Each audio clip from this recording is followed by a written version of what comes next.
no radio at all. Not even with the bombing plane that's coming over. All radio is dead.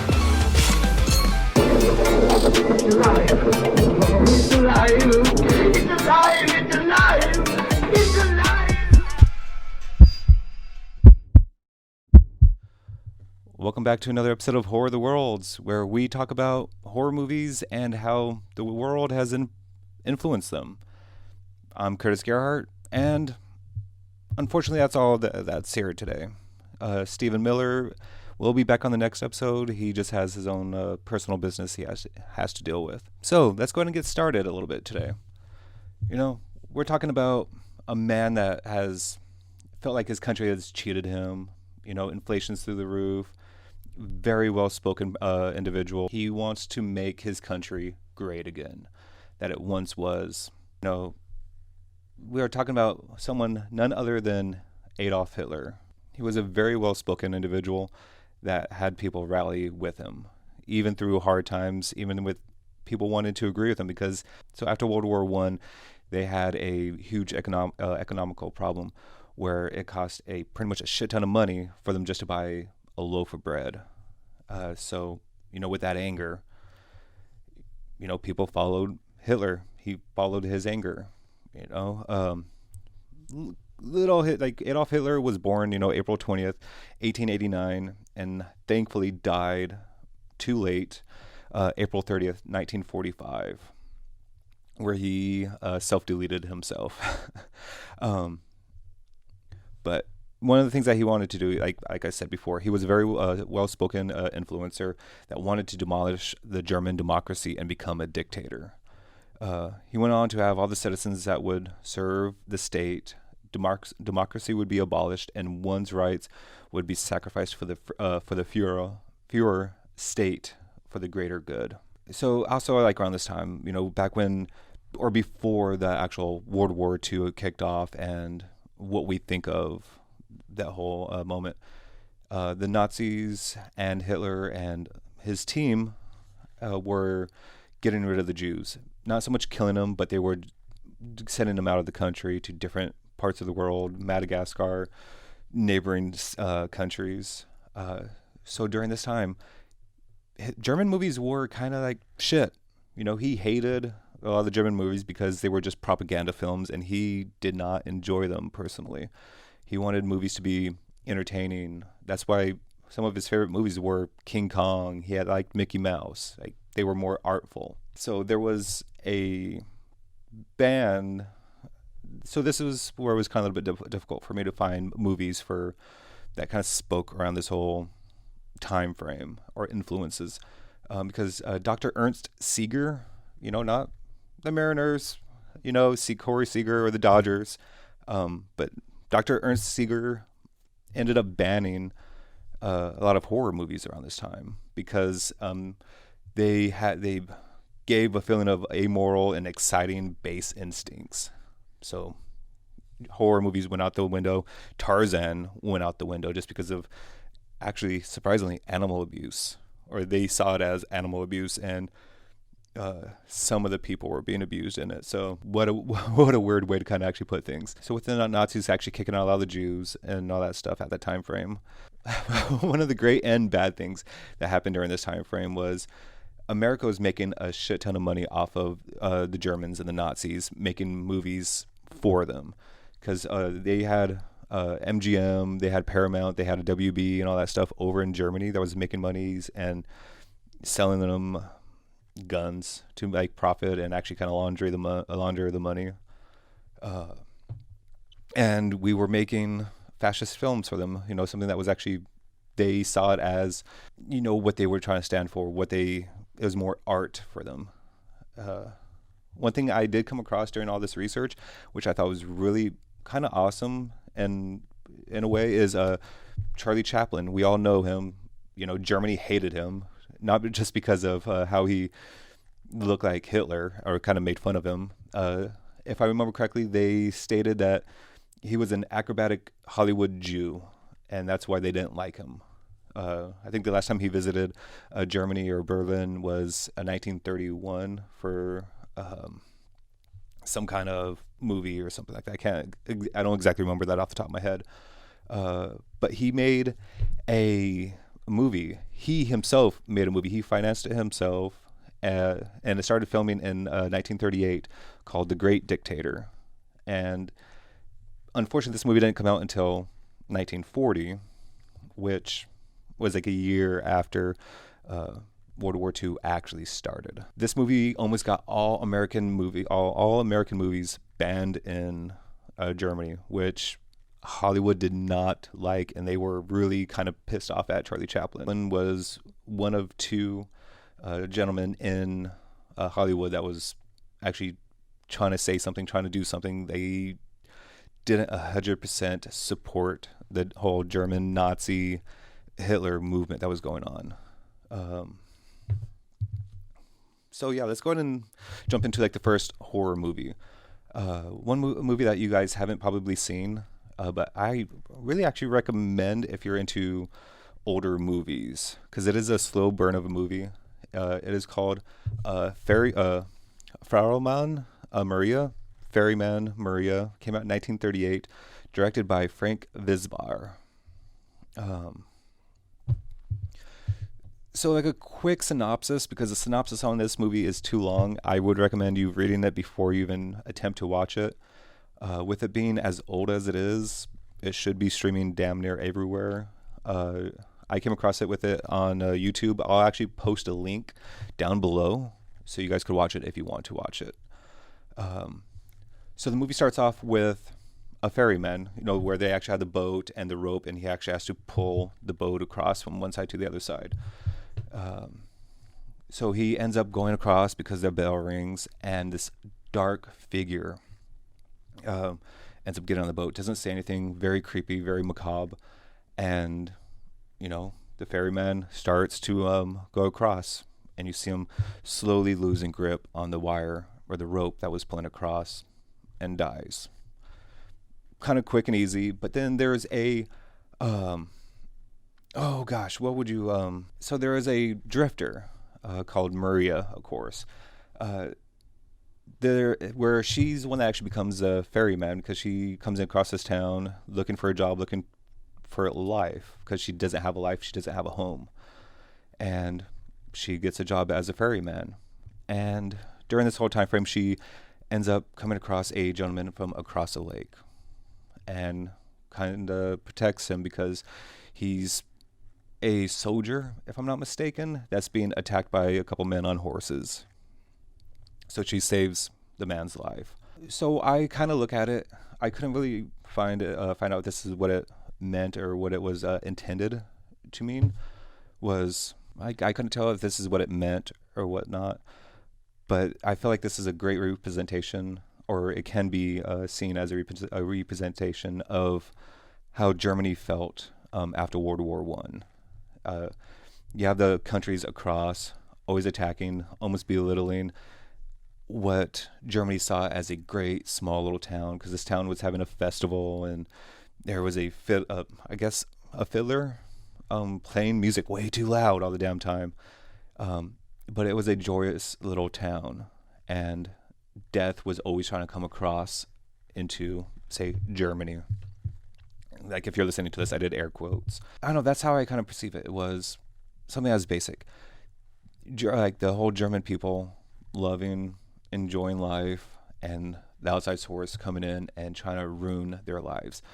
Where they're still struggling and still trying to become a great place. Again, that's perception. During before World War II actually started kicking off, I want to say about a week before, it was a signing for where Ribbentrop and Stalin made a Molotov-Ribbentrop pact for joint seize of Poland. So they pretty much joined up forces to try to take over Poland, and I want to say a couple other countries neighboring it, because Russia believed that some of that land was theirs, as did Germany. As did Hitler. He wanted Germans' land back that they lost during World War One. We're going to jump into a Russian movie, which this movie is, oh my god, fucking phenomenal. it's a movie that everyone should see if you like horror movies. If you like, yes, I'm gonna say Evil Dead 2, just because of the craziness and animated, amazing graphics. But it is called V, also known as like Spirit of Evil. But this movie came out in 1967. The names will be posted here on the video if you watch it, or the description of the podcast as well. So one of the great things about this movie was it is. All right, the great thing about this movie is it was the first Soviet era horror film to officially been released in the USSR. Yes, 67, quite a few years after World War II has ended, but I could not find a good Russian movie. This movie wasn't based off of World War II or quite influenced off of it. Stalin and everyone had Russia on such a bad lockdown where it was hard for them to actually express themselves to make movies. During my research, I come across like on Reddit and stuff where they didn't really make horror films. They made dramas because everyday life and what they had to go through was dramatic, traumatic, and horrific on its own. So there was no real horror movies. So this movie, oh my gosh, I so much recommend this. I know I keep on repeating myself on that end. All right, a quick synopsis I'm going to kind of say is, so there are the Sumerians that are in a chapel and they're going on vacation for a couple days, or they're sent off for vacation for a couple days. And these three gentlemen end up getting lost on their way back home or where they're headed off to, where they come across a small, I guess, farm, you would say. And the deal is, like, there's an old lady and she says, like, the deal is each one of you guys has to sleep in a separate room, in a separate area. So they all agree. And later on, while Korma ends up trying to fall asleep in the barn on a bed of hay, this old lady tries to seduce him. He tries to get away from her, but she puts him under a spell. And then he ends up bending over and she hops on his back and rides him like a horse, and they start to fly. Yes, you heard me correctly. They start to fucking fly. And I don't know, some of the little effects was so funny to me, just because there was a hot second where you can actually see that they're puppets. But then he realizes, like, holy shit, I'm under a spell. And they end up going to the ground, and he beats pretty much her to death.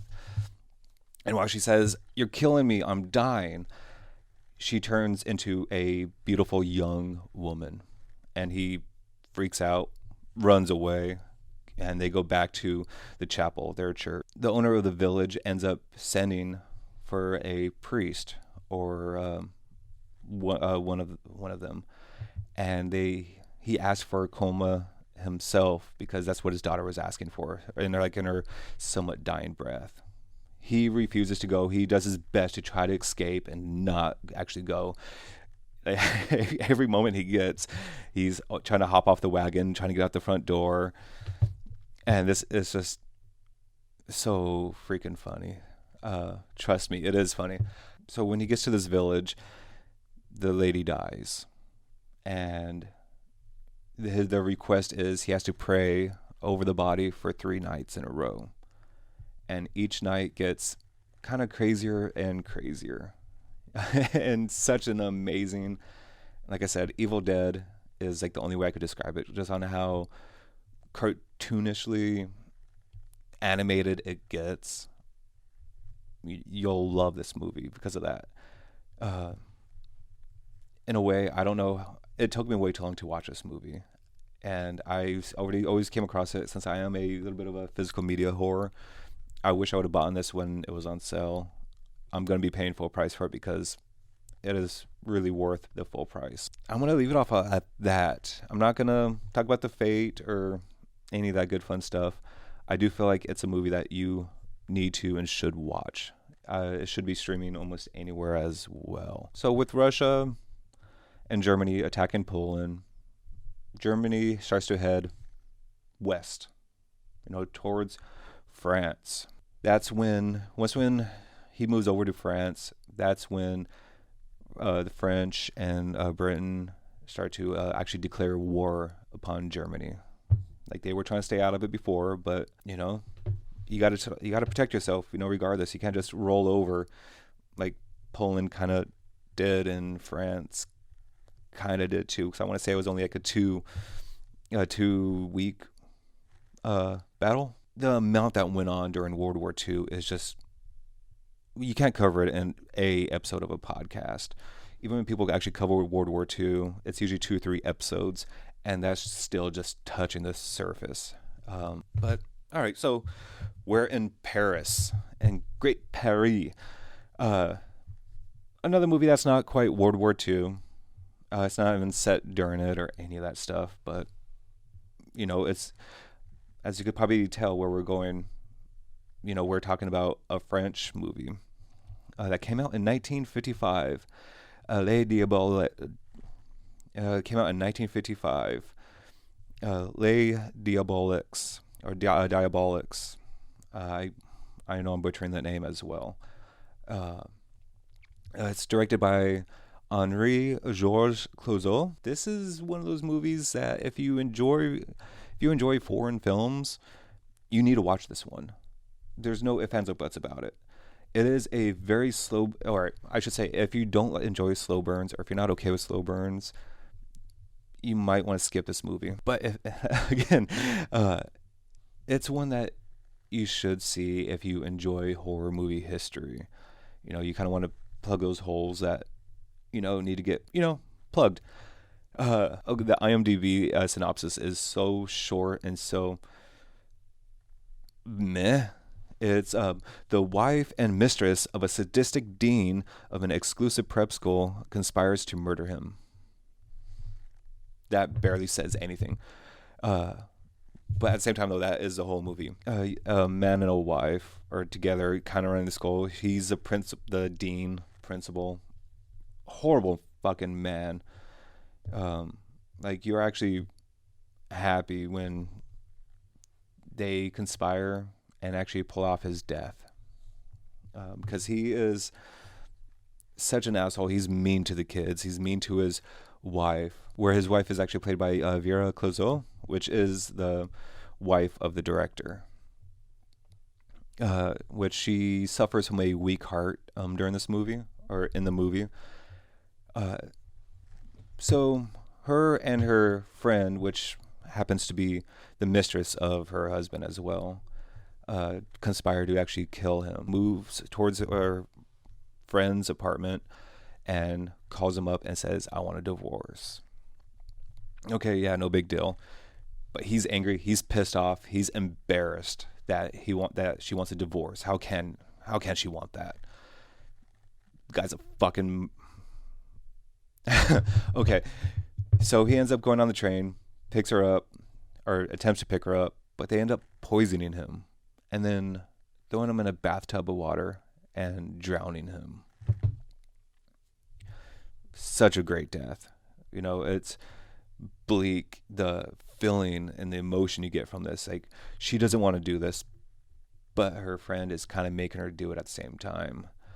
Later on, when they actually try to go to the police to kind of, admit their faults, they were saying like, "Oh, where you did this? Oh, you gave me the statue. Yeah, but you put him in the sheet or into the basket. Oh, you dumped him into the pool." Which later on they end up going back to the school and dumping him into the pool, draining out the pool, and he's not there. So where did he go? You end up finding out later on what has actually happened. I'm going to leave it off at that, because this movie does like an amazing job on the whole storytelling. You actually feel sympathy for Vera's character. You feel sympathy for her. And at the end of the movie, it actually tells you, don't ruin this movie for your friends or family or anything else. Pretty much don't be an asshole and spoil this movie. I'm not going to be the one that spoils this movie, except for telling you to watch a goddamn movie. Now, a cool little tidbit about this movie is Henri actually beat out Alfred Hitchcock just by supposedly hours to purchase the book rights to make this movie. So this could have been an American Alfred Hitchcock movie, which, I would have really enjoyed as well, because I think he probably would have made this movie a little bit more entertaining through that middle part, that whole second act. But the authors of the book ended up, I guess, writing another book for him, which he ended up making Vertigo. The name of the book that was bought, that this movie is based off of, is She Who Was No More. Pretty cool. I'll have the authors, here on the screen here in a second. And there it was. Another little unfortunate fact too as well.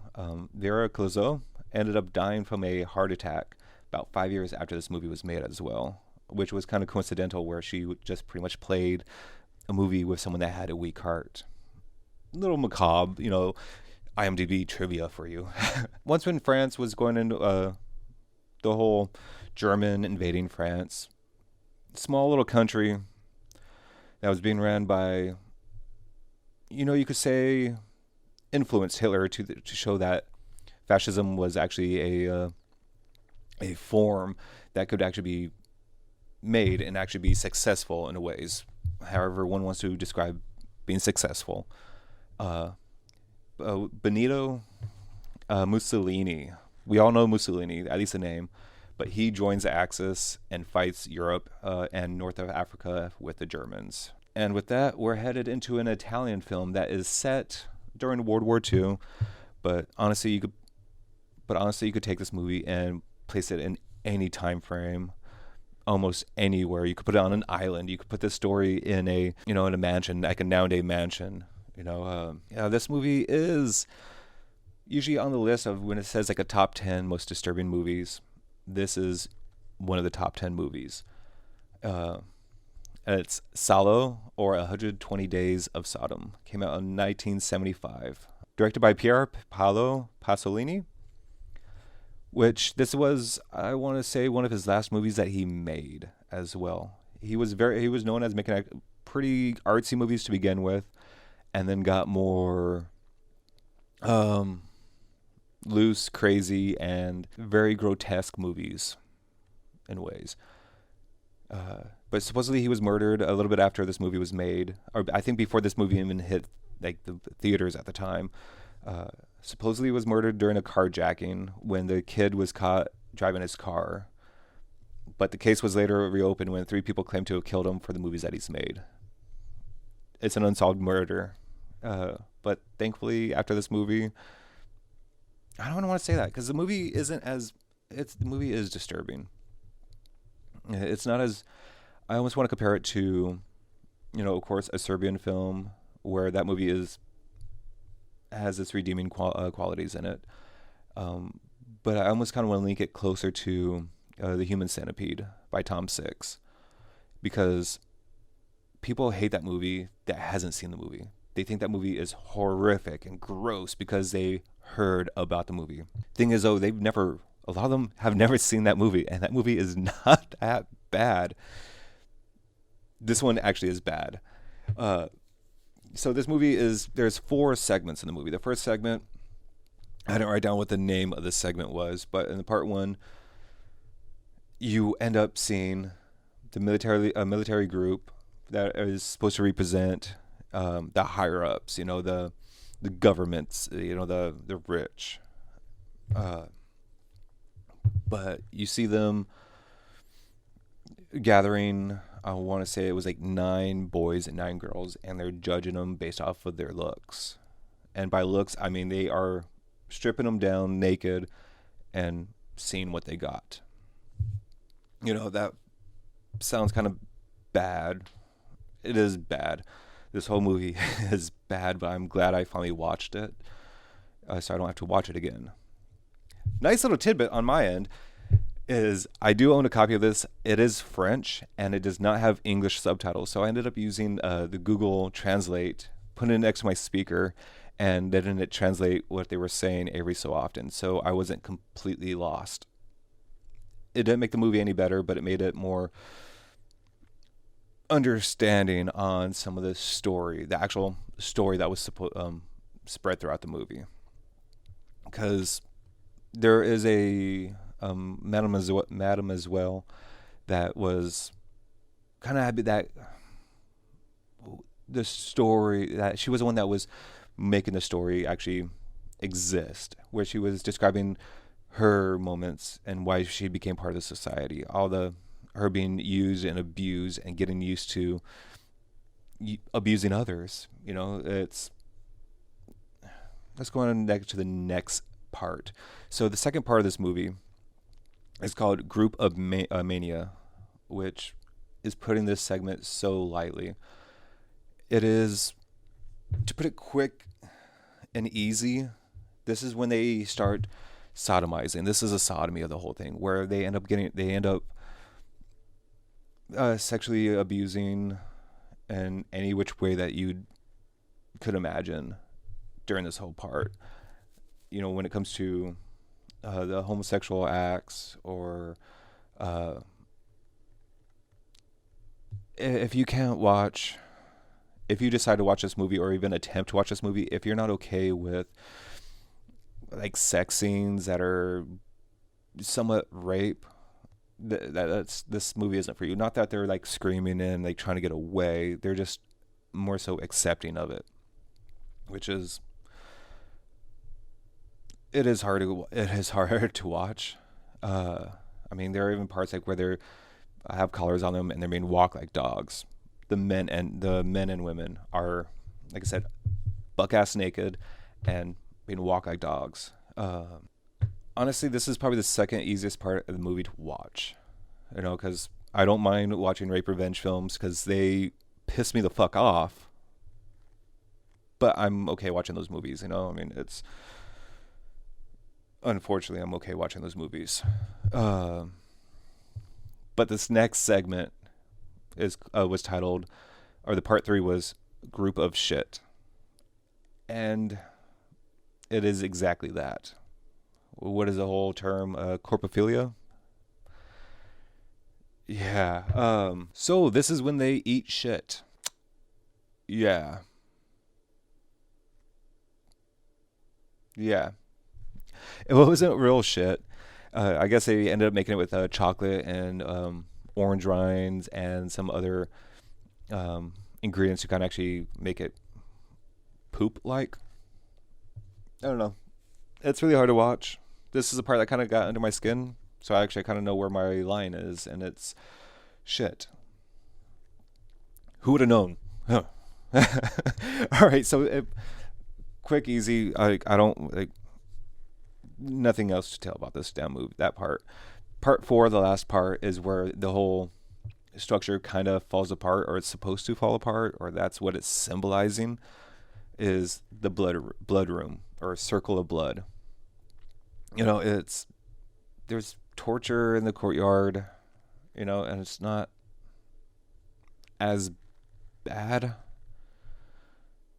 I'm saying this like, as the movie itself. I'm trying to not entice you to watch it, because it's not a movie that, like, if you're that kind of person that wants to watch this movie, because it's not for everyone. It's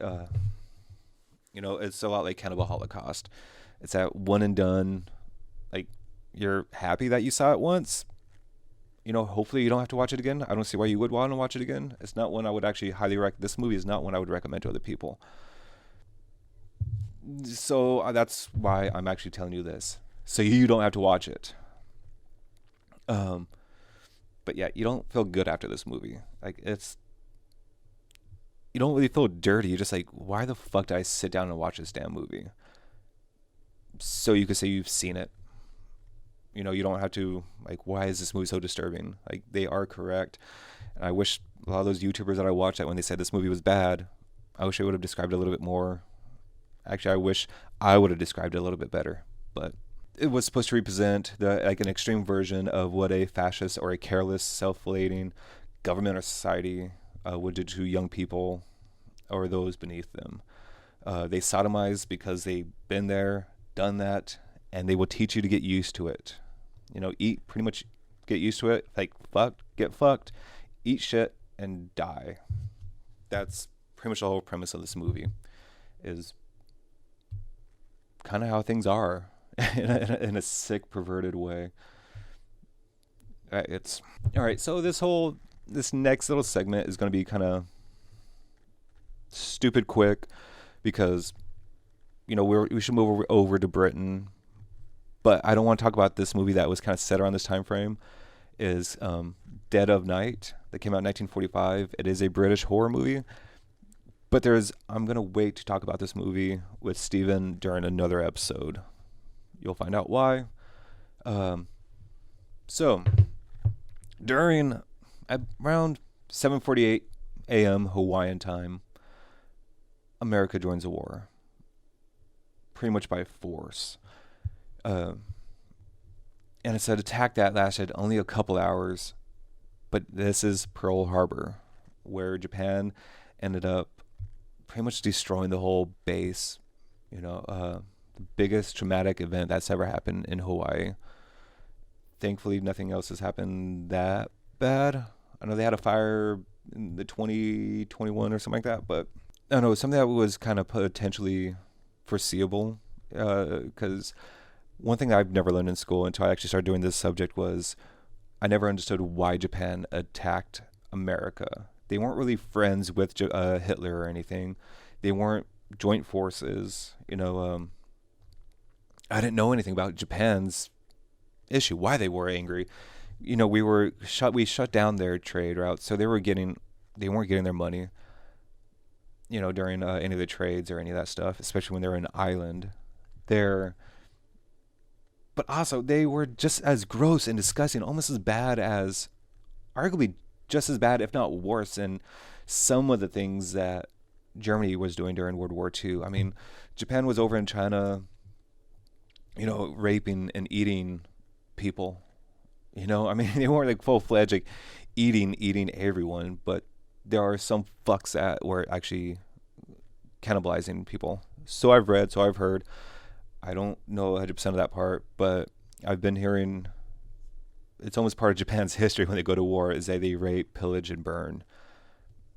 And I did not know that part about Japan during World War II. So during the whole tariffs issue, Japan said, fuck it, let's go. Hitler was like, oh, all right, well, as long as they're not attacking us, well, fuck off, everyone. There's a lot of things that happened during the American-Japan War. America started fighting over in Europe. They helped out in Africa as well. And there was a lot of island hopping that was going on during the whole Japanese war, or the war with Japan. Again, I don't want to talk about the whole history on it because there is so much that's going on during all this time frame with all the other countries that were actually helping Europe fight against Germany. During this time frame, Italy, Mussolini died, and Mussolini ended up dying, and Italy started fighting with America. Russia started coming over and helping out, which also a quick little thing too in Russia. It doesn't really pertain to this that much, but is quite awesome. There was this aviator group that was all women called the Night Witches, and I highly recommend giving them a list, looking into their history, because honestly, if it wasn't for them, we probably wouldn't have done as good as we did against the Germans, because they were bombing them at night. They were so feared. The Nazis feared them so much where if any of the Nazi pilots shot down any of their planes, they automatically pretty much got a Iron Cross, which I guess was the highest medal that they could get during World War II. That's how fearful and how amazing these Night Witches were. There's another podcast I listen to. I highly recommend him. It's called Time Suck. He does a good episode about this. And if you like World War II history, if you like women fighting in this war or in war and actually being strong women, give Night Witches, a look into. You will be happy and sad, but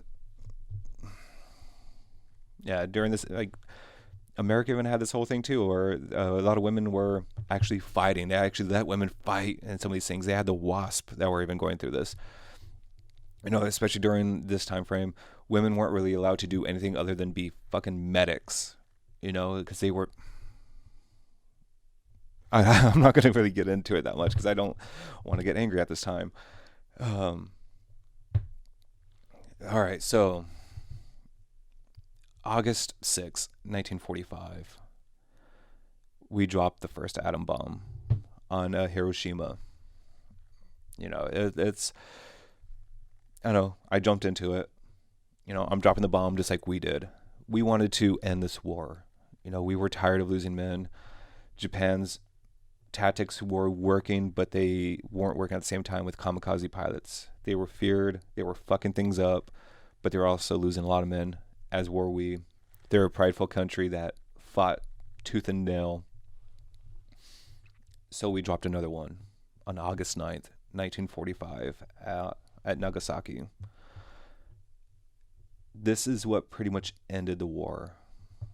Only less than a month later, on September 2nd, 1945, the war was over.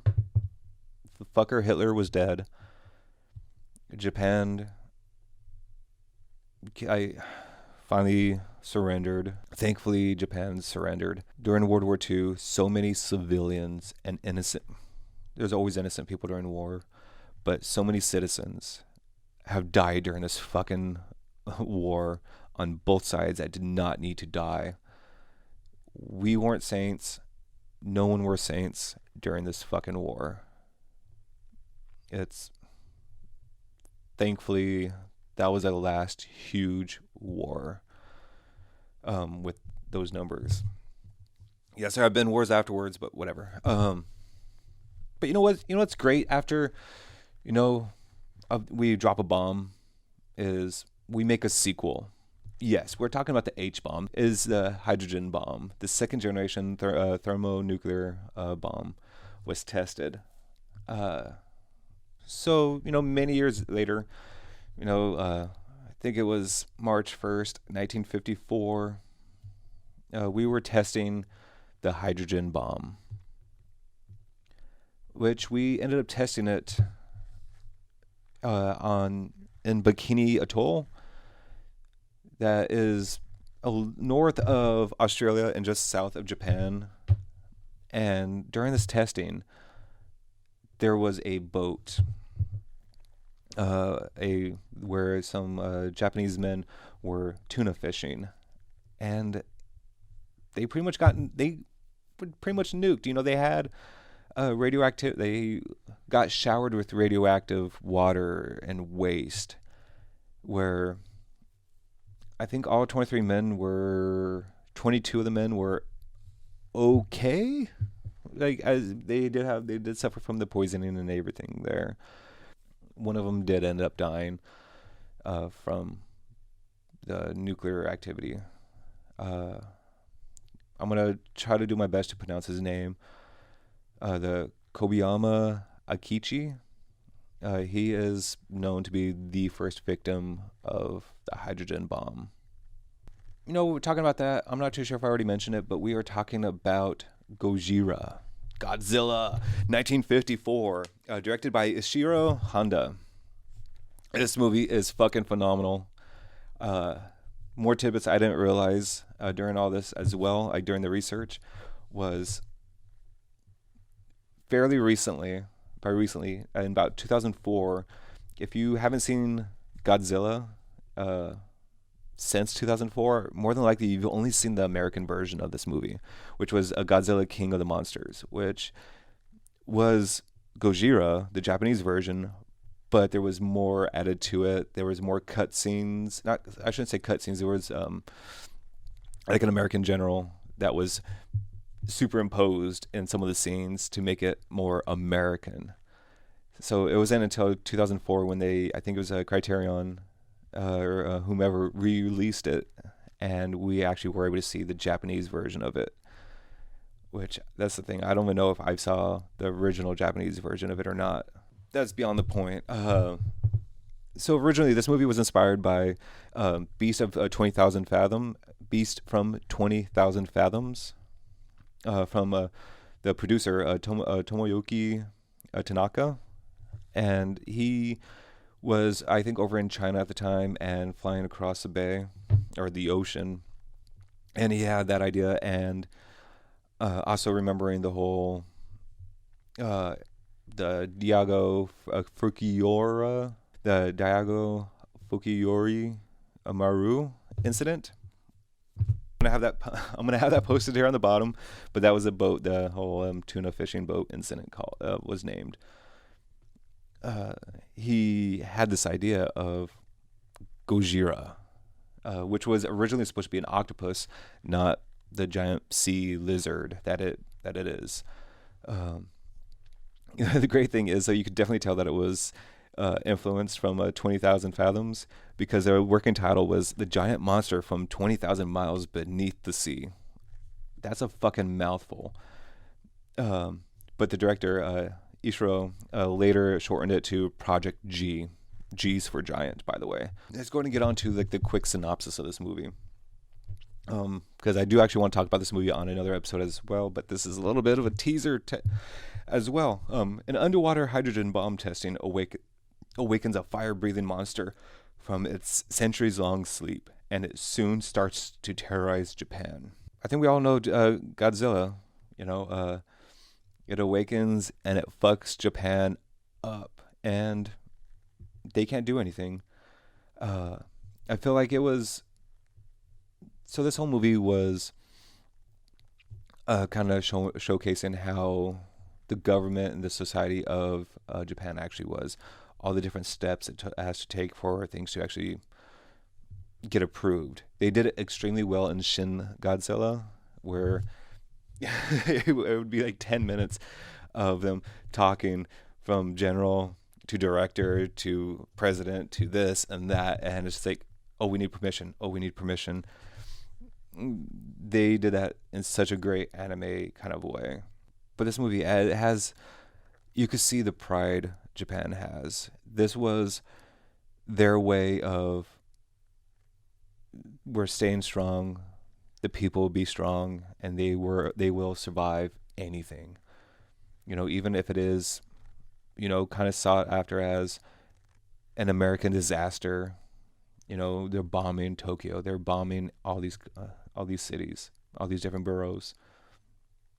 The Japanese people will survive, and they will continue to fight no matter what. And a lot of these movies, a lot of the Godzilla origin movies, always kind of have that sense of pride where it is they will not ask for help.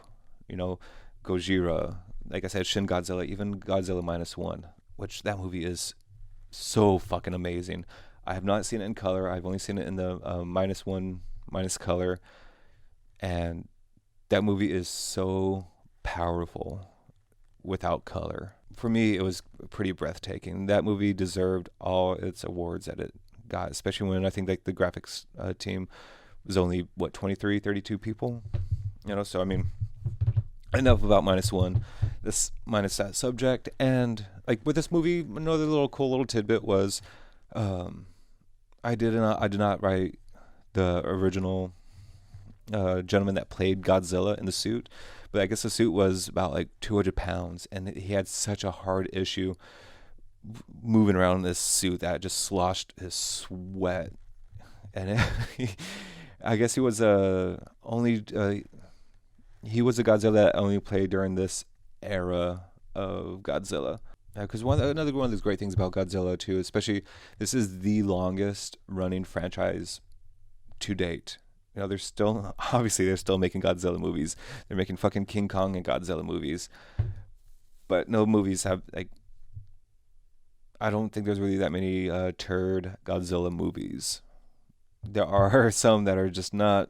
Yeah, so Gojira is another movie that I would highly recommend anyone to watch, even if you're not much of a monster fan. It's a movie that helped start a lot of sci-fi films. During World War II, we already talked about what America was doing during this time frame. They were trying to influence and show how amazing American military was. I'll post it up here, I believe, because they were doing a lot of big bug movies, and they were also I think it was one of our last episodes too when we were talking about the Thing prequel, which again kind of showcases why America is so great at all this. The military is so great. It wasn't so much World War II based, but there are those little sprinkles that it could be Godzilla could be seen as the atomic bomb. You know, it was our second bomb that we dropped pretty much near them, fucked over a boat, that has helped influence this movie. You know, horror movies have gotten influenced by fucking everything. You know, the horror of the worlds. Well, if you've been listening and watching us for this long, you know, give us a follow, subscribe to us. You know, follow us on our links on Instagram and Twitter, where myself and or Steven will end up replying, and you know, shit, if you want to let us know what we're doing right, what we're doing wrong, what you would like us to talk about, if you want us to get more in depth about some of these things, if you need another host that can actually speak, feel free to leave a message. You know, and thankfully fucking Bridget isn't here. Peace out, you guys. Have a good one.